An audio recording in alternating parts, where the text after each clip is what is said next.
Bienvenue sur mon projet M podcast. Ici Sylvia Tremblay, championne nationale et internationale de fitness, experte en nutrition et remise en forme visant la santé globale. Je suis une femme d'affaires, conférencière et auteure, fondatrice de mon projet M. Passionnée, amoureuse de la vie, ma mission est d'aider les gens à être plus en forme et en santé.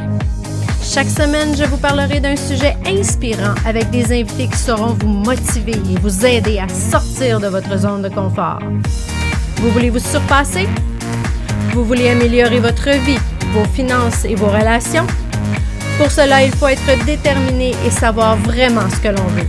Être clair avec vos intentions est la clé du succès. Êtes-vous prêts?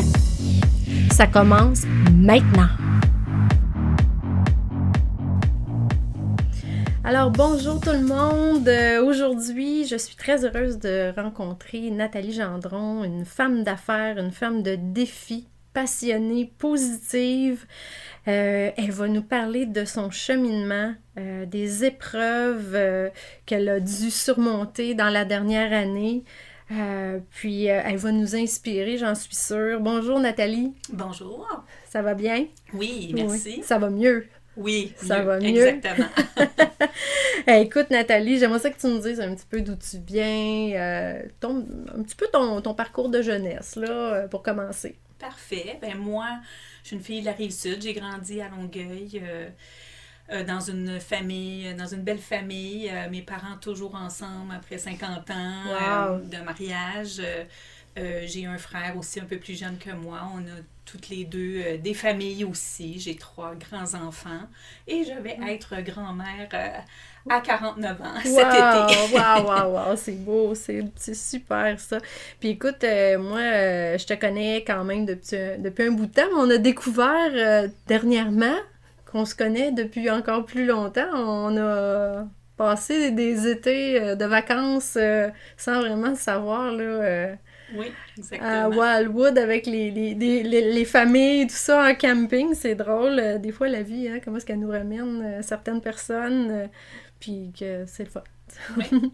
Écoute, toi, t'es une fille de défi, t'es une fille très sportive. Oui. Tu fais du ski, tu vas faire du ski un peu partout et tout ça. Tu bouges disons beaucoup. que c'est mon sport, le ski. Mm-hmm. Mais j'aime essayer toutes sortes de choses. À 40 ans, j'ai commencé la course. J'ai fait des défis de course, des défis aussi comme Mud Hero, des choses comme ça, de course à obstacles. Et puis l'an dernier... Oui, c'est ça. L'an dernier, tu t'es lancé un autre grand défi. Disons que peut-être que j'ai inspiré un petit peu la chose, mais tu voulais faire des compétitions de bikini model fitness. Oui. Mais en fait, c'est ça. Chaque année, je me lance des défis. Mm-hmm. Et cette année-là, en fait, en janvier 2018, je m'étais mis le défi de faire le bikini fitness. Et puis là, j'ai rentré en communication avec toi et puis on a débuté ça en début mars. Je partais quand même de loin. Même si je suis active, c'est complètement autre chose. C'est sûr, là, c'est de l'entraînement de musculation pour aller chercher de la masse musculaire, définition, une alimentation qui est complètement différente de ce que tu avais l'habitude, un petit peu plus restrictive, mais tu faisais c'était le plus gros du défi, c'était l'alimentation. Ouais, mais c'est pas mal comme ça pour tout le monde, qu'on veuille faire des compétitions ou pas, là, quand on veut faire des beaux changements au niveau de la santé ou du physique, perdre du poids, c'est la nutrition, c'est 80%, c'est la nutrition. Ouais. Puis là, c'est ça, en cours de route, t'as découvert que... En fait, que j'avais un autre défi à relever, qui n'était pas celui que j'avais prévu. Mais en fait, en commençant à faire le défi et puis de perdre du poids, je commençais à avoir un ventre. Au début, je me disais c'est mes abdos, mais pour me rendre compte quelques mois plus tard que ça n'avait pas de sens. Donc, commencer à consulter et puis quelques mois plus tard et beaucoup d'examens, on s'est rendu compte que, le diagnostic est tombé. Et j'avais un liposarcome. Donc, c'est une masse qui a grossi dans mon abdomen. Et puis, c'est sûr que le temps que ça soit diagnostiqué a pris quelques mois et ça continuait de grossir. Oui, ça l'a grossi assez rapidement à part de ça, hein, parce que je pense que la première fois, tu me disais, c'était à peu près gros comme un gros pamplemousse. Oui, au début des examens, c'était 6 pouces et demi de diamètre. Et puis, 3 mois plus tard, je ne sais pas le diamètre exactement, mais ça pesait 10 kilos, donc 22 livres. 22 livres. C'est plus gros qu'un bébé, ça, là. Ouais. C'est un gros bébé de 6 mois. C'est ce que le médecin a dit, oui. C'est ça. Mais moi, je te connais, puis je sais à quel point tu es une personne positive. Puis je pense que maintenant, ben, tu as eu ton opération, ils ont enlevé la masse, tu vas super bien, tu n'as même pas besoin de traitement. Je pense qu'à quelque part, le fait d'être aussi positive, puis de ne pas t'être apitoyé sur ton sort, on va dire ça comme ça, parce que beaucoup de gens, malheureusement, vont... Tu sais, c'est comprenable aussi un peu, là, quand on ne s'attend pas à avoir un diagnostic, puis à tomber, sauter de joie, là, de ça. Sans nécessairement sauter de joie, toi, t'es resté positive, tu t'es tout de suite dit que t'étais pour t'en sortir, puis que c'était pour bien aller. Puis je pense que t'avais plus que 50% du chemin de fait dans ta guérison. Oui. Même autant de ta santé que des gens qui t'entourent, parce que tu étais très, très bien entourée. Oui, je suis super bien entourée. Ça aussi, ça aide énormément. Mais oui, je dirais que je suis très positive. Puis j'en ai fait un petit peu même une risée. À l'Halloween, je me suis déguisée en femme enceinte, alors que j'avais vraiment l'air enceinte, mais je ne l'étais pas. Et puis, j'ai jamais mis ça laid, en fait. J'essayais de voir ça beau. Et puis, j'en venais même à dire que j'avais un bébé pourri à l'intérieur de moi. Donc, j'ai fait beaucoup de farces avec ça. Et puis, j'ai jamais mis ça dramatique. Non, c'est ça, tu l'as dédramatisé, en fait. Oui. C'est ça, tu l'as exorcisé, on va dire ça comme ça. Oui. Et je pense que on le sait, d'être positif dans la vie, ça nous apporte beaucoup plus alentour de nous. Je veux dire, les gens vont être enclins à être plus supporteurs de notre cause si on est positif que si on n'arrête pas de se plaindre, exemple, puis de s'apitoyer sur son sort, tu sais. Je pense que toi, ça a été vraiment une de tes forces. Puis c'est pour ça aussi que les gens étaient tellement proches de toi. Tu sais, on le sait, quand quelqu'un n'arrête pas de se plaindre, puis qu'il n'arrête pas de pleurnicher sur son sort, c'est triste, mais on est moins enclin à vouloir être proche de cette personne-là, parce que ça tire de l'énergie énormément. Même si on veut l'aider à quelque part, il faut aussi penser à nous. Mais toi, dans ton cas, tu étais positive, t'arrêtais pas de faire des farces, t'écrivais sur ton Facebook, c'était... J'ai continué à faire comme si, de toute façon, une fois que le diagnostic est tombé, que j'attendais la date d'opération, j'ai rien arrêté, j'ai continué à travailler, j'ai continué à faire mon ski, même si mes vêtements me faisaient plus. Le 31 décembre, je fais toujours ça, soit le 31 ou le 1er janvier, je vais toujours monter une montagne. Je l'ai fait cette année à 10 jours avant de me faire opérer, finalement. Mais c'est comme ça que je vois la vie, puis... c'est comme ça que je souhaiterais que beaucoup de monde voit la vie. Ben c'est ça, je trouve que c'est un beau message pour les gens qui peuvent vivre des situations un peu comme toi, pour leur donner un message d'espoir, de dire c'est pas en s'apitoyant sur notre sort qu'on va mieux s'en sortir. C'est vraiment en prenant ça au jour le jour, puis en visualisant le fait qu'on va avoir une guérison. On a déjà plus que 50% du chemin de fait. Souvent, on entend des histoires comme ça de gens hyper positifs qu'ils vont exorciser leur maladie ou leurs problèmes, puis ils vont s'en sortir beaucoup mieux que d'autres qui vont s'apitoyer sur leur sort, malheureusement. Et je pense que c'est vraiment un bon message à démontrer aux gens, parce que là, tu es assis devant moi aujourd'hui. Ça fait combien de temps que tu as été opérée? Ça fait 5 semaines. 5 semaines, puis tu as l'air en pleine forme, tu as des belles couleurs, tu sais, t'es souriante, puis on voit que tu es accrochée à la vie, là. Tu sais, t'es pas en train de te dire qu'est-ce qui va m'arriver après, non. On continue, même que tu m'as dit il n'y a pas si longtemps, écoute, mon défi de faire une compétition, je l'ai encore dans la tête. Oui, Ah oui, il est encore là. Puis je me souviens quand je t'ai téléphoné, même si j'ai une cicatrice de 10 pouces, est-ce que je peux faire quand même le défi bikini fitness? Parce qu'on s'entend que c'est sur le physique, hein? Oui. Puis tu m'as dit oui, fait que moi ça me... Oui. Mais tu sais, dans le fond, c'est que il n'y a pas juste le côté... Il n'y a pas juste le côté apparence pour moi dans ce genre de compétition-là. Il y a le message de dire aux gens, regardez, dans la vie, on peut vivre des épreuves, mais quand on veut vraiment, on peut y arriver à faire n'importe quoi. On peut vraiment déplacer des montagnes. Ouais. Puis peu importe que tu aies une cicatrice de 10 pouces, écoute, il y a des gens qui font des compétitions de fitness et qui leur manquent une jambe, là. Ils le font quand même, puis c'est des exemples pour les autres de dire, regarde, moi j'ai décidé de ne pas laisser la maladie m'affecter. J'ai décidé de continuer d'avancer. Puis toi, c'est ce que tu fais. Ouais. Donc, moi, ce que je vois là-dedans, c'est vraiment un message pour dire aux gens, arrêtez de vous apitoyer sur votre sort pour des petites picadilles. Tu sais, des fois, dire, moi, je vais pas au gym aujourd'hui, là.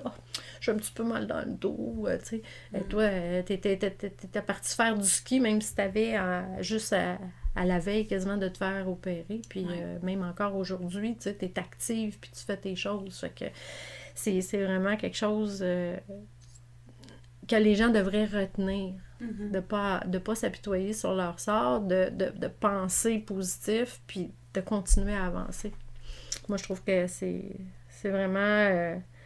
même pour les autres alentour de toi, comme je disais tantôt, d'avoir quelqu'un de positif, ça nous donne le goût de te supporter. Ouais. Quand on entend quelqu'un se plaindre tout le temps, puis on est moins facile d'aller supporter cette personne-là, malheureusement. Puis je pense que les gens devraient comprendre ça, même dans la vie de tous les jours, maladie ou pas maladie. Il faut être positif si on veut attirer du positif. Oui. Je pense que le plus grand message, c'est ça. Puis quand on est positif, personnellement, pour nous, pour notre état aussi, ça peut juste nous apporter du positif.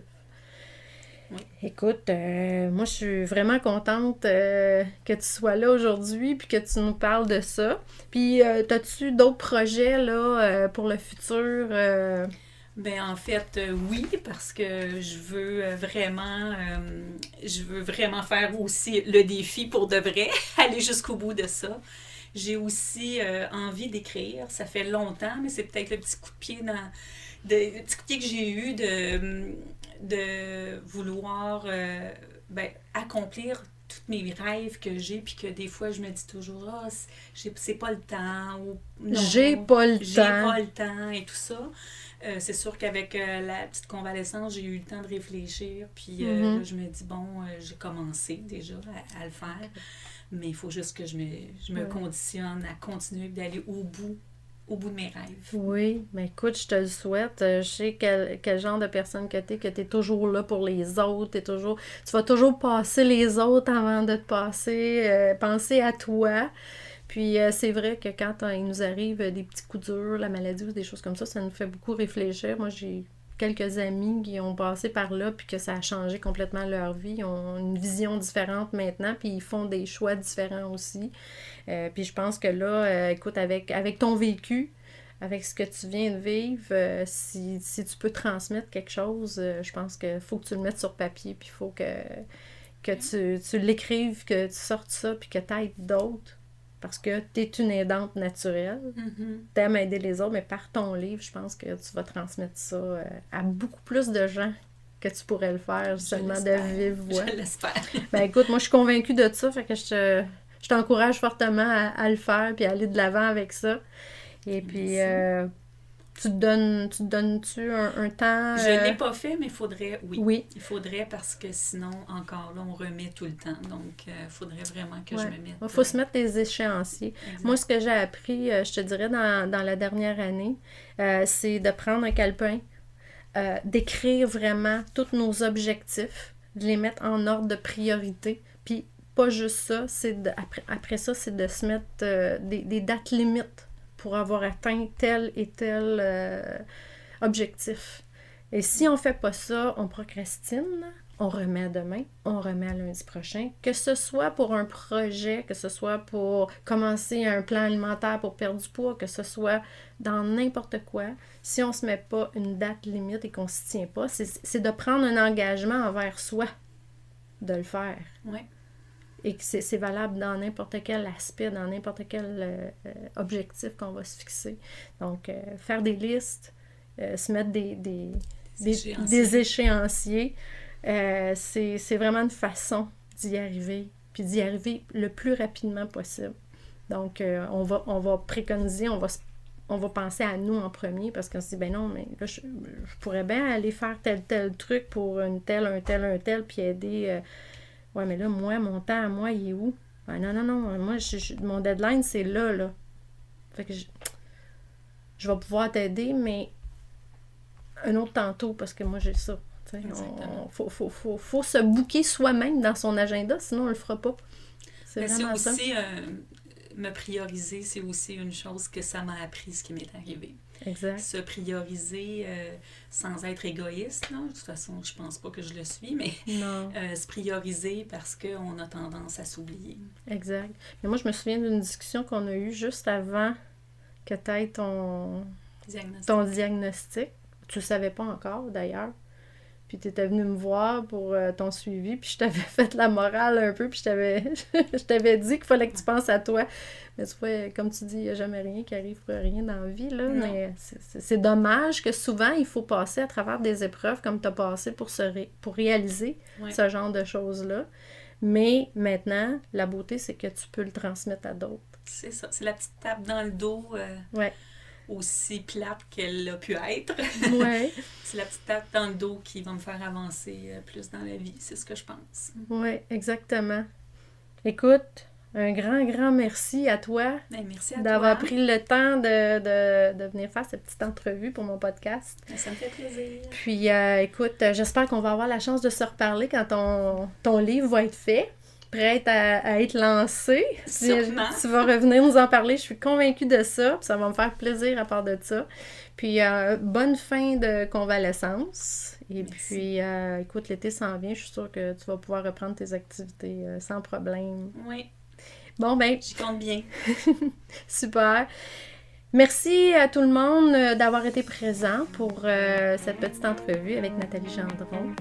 Et à la prochaine! Merci infiniment d'avoir passé ce temps avec moi sur mon projet M Podcast. J'espère sincèrement que vous avez apprécié et si c'est le cas, partagez avec les gens que vous aimez, j'en serai très reconnaissante. J'aimerais savoir honnêtement ce que vous avez pensé de cet épisode, alors s'il vous plaît, laissez-moi un commentaire. Aussi, n'hésitez surtout pas à me faire part de vos idées et suggestions pour des sujets que je pourrais aborder dans le futur. Mon plus grand désir est d'aider le plus de gens à grandir, sortir de leur coquille et dépasser leurs limites. D'ici là, prenez soin de vous et soyez heureux.